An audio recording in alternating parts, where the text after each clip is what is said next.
First வந்து email section attend பண்றதுக்கு முன்னாடி, இமெயில் செக்ஷனுக்கு ஒரு 10 டேஸ், 15 டேஸ் ஆகும்னு நீங்க சொன்னீங்க.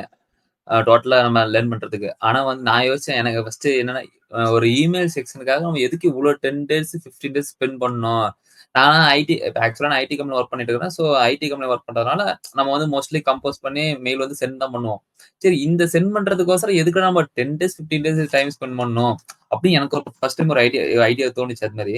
ஆனா வந்து இப்போ ஒவ்வொரு டைம் அவன் வந்து இமெயில் கிளாஸ் அட்டெண்ட் பண்ணதுக்கு அப்புறம் தான் தெரியுது, இமெயில் கிளாஸ்ல இப்படிதான் இந்த மாரிலாம் இப்படிலாம் இதுக்குள்ள இருக்கிற இவ்வளோ விஷயம் இருக்கா இமெயிலுக்குள்ள.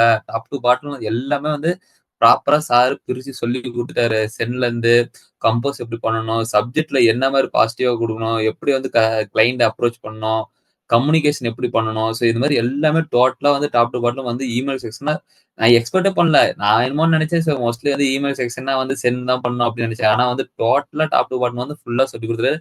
கிளியர் கட்டா வந்து எனக்கு அண்டர்ஸ்டாண்ட் பண்ற அளவுக்கு சொல்லிக் குடுத்துறாரு. காமனா அது இல்லாம எந்த கொஸ்டின் கேட்டாலும் ப்ராப்பரா, ஆ எந்த ஒரு தயக்கமும் இல்லாம அவர் வந்து நம்ம கொஸ்டின் கேட்டோம்னா, அவர் கரெக்ட்டான ஆன்ஸர் சொல்லிர்றாரு. இதுலருந்து எனக்கு அவர ரொம்ப புடிச்சிருக்கு. அவரு ஒவ்வொரு கிளாஸ் செக்ஷன் எடுக்கும்போது. So I like you sir. நீங்க ரொம்ப நல்லா சொல்லிக் குடுத்ததுக்கு எனக்கு ரொம்ப நன்றி சார்.